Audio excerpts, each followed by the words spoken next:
Welcome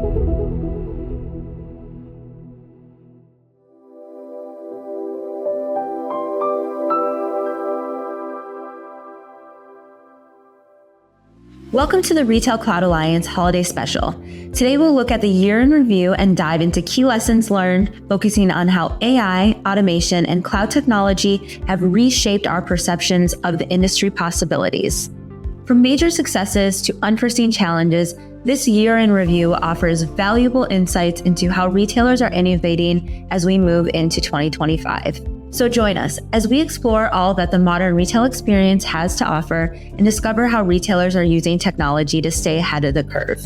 In 2025, I'm seeing several technologies that are set to transform the retail landscape. Obviously, AI and ML will continue to play a big role in retail to the point of it becoming pervasive. In particular, conversational commerce. So seeing conversational commerce as reshaping how we as consumers shop, making it more interactive and user-friendly. Its integration with various messaging apps and then chatbots and voice assistants and other conversational technologies into the shopping experience itself. So it's that infusion. I'm starting to see more and more retailers take advantage of it and optimize their platforms for voice search and transactions to attract a growing number of consumers who prefer this method of shopping. So for example, my son is one of these. I'm noticing him type less and speak more to the mini apps that he has on his mobile phone.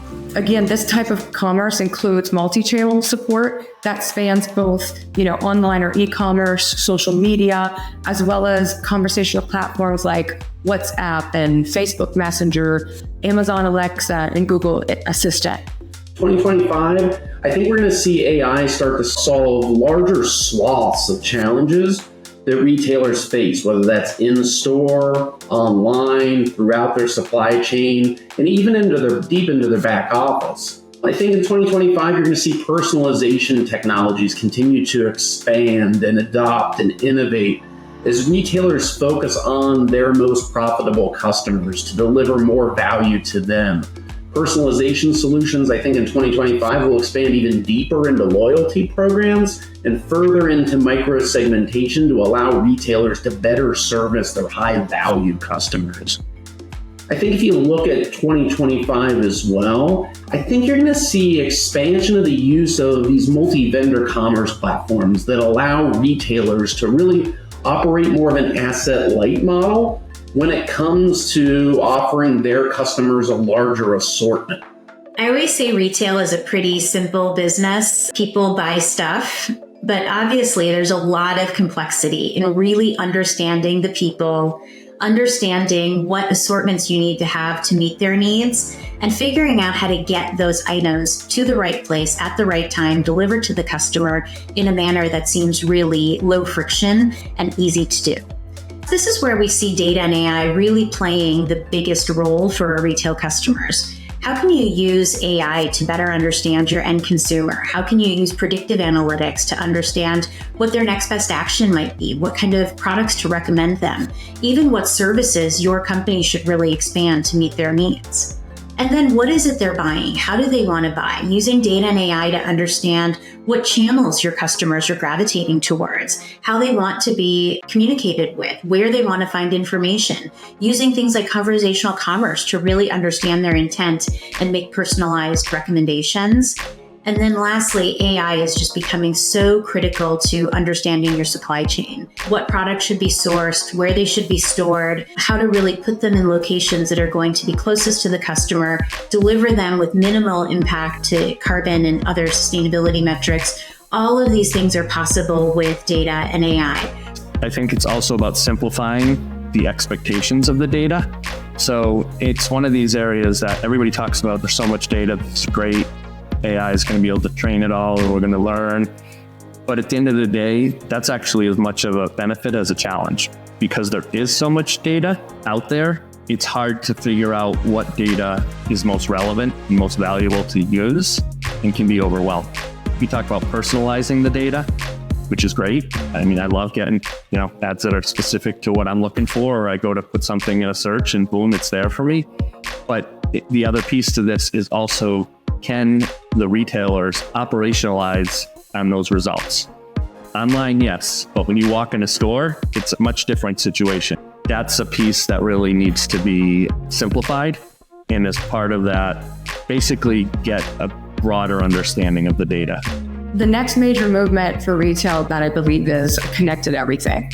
I like to say the mobile phone, I believe in the mobile phone. It's become that personal companion that you never leave home without. We intentionally, I myself, take it with us everywhere. And we literally get stressed when we realize that we left it behind. And as such, today's consumers, they're expecting to be able to shop from anywhere, any device at any time. Therefore, consumers are increasingly demanding that seamless shopping experience across all platforms. So retailers are starting to invest in more omni-channel and digital strategies that allows today's shoppers to switch between online and offline channels quickly and naturally. Obviously, retailers have been using AI to analyze consumer data for years now. It's not a surprise, but it's getting much better with more accurately tailored recommendations that improve engagement with better conversion rates and sales due to cross and upselling. I think you've seen AI come a long way in 2024. And I think that's because retailers are getting a little bit better at improving the quality of data of which AI is operating on. I think if you're looking at how retailers can leverage really the power of AI in personalization and operational efficiencies, it starts with really that brute force capabilities of AI being able to quickly parse through millions of unstructured data records and render thoughtful results. This allows retailers to offer real-time personalization based on browsing behaviors, both in store as well as online, and have targeted product recommendations and tailor promotions seemingly at a drop of a hat to improve revenue and time in store and time on website and increase these larger baskets. When you think about operational efficiencies, this is where AI paired with strong data warehousing models can really improve operational efficiency across the value chain for a retailer, whether that's generating more accurate demand forecasts, identifying inefficiencies in an unoptimized supply chain, facilitating seamless transitions between the customer that shops online versus in store and vice versa. I think that's where you're going to see a lot of operational efficiencies be gathered in 2025. I think more and more we're seeing shoppers really being global in their approach to learning about brands as well as acquiring the goods that they're most interested in. I was thinking about this the other day that I might open a shopping application here in Seattle where I live, and then I get on a plane and I arrive in New York. And, interestingly, I open that shopping application and all of my data is intact. The last browsing that I did, it's all intact. My ability to add items to the cart and get it shipped to me is all intact. And this is really just how all of us are behaving now as consumers. We are traveling globally. We are looking for brands globally. We are expecting delivery of those products globally.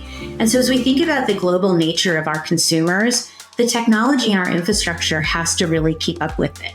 It's only with global scalable infrastructure that we can really enable brands to be omnipresent. And it's also playing a big role in our multinational retailer strategies that when they're trying to understand differences in consumer behavior, they've got to have a global infrastructure that's gathering data at those moments that matter and being able to draw correlations, find patterns, and really streamline and personalize their offerings based on the needs of consumers in different global locations. So if we ever had a, think global, act local kind of mentality before, it is never more true than it is right now. And we really need our infrastructure to enable that. So I think one of the biggest things that contract management, specifically at Certus' contract management, can help with when it comes to sustainability and transparency is two things. It's one, being able to integrate, because there's a lot of information that's put in those contracts that sounds good, but is forgotten about. And so by easily being able to integrate that information across other software, it eliminates the risk of either not putting in the correct data, not putting in any data, or not understanding what was committed to. Because what happens is a lot of times with contracts, the person negotiating the contract is not the person that's actually it's impacting on the back end. So I think that's one. And the second piece to that is visibility. as you're talking about in environment in future, the ability to go into your agreements and know right away how many agreements have a certain environmental clause or have certain restrictions that were built in with your suppliers. So at the end of the day, I think it's about having that integrating and visibility. Stay tuned for more episodes of the Modern Retail Experience and Data Drivers coming to you next year.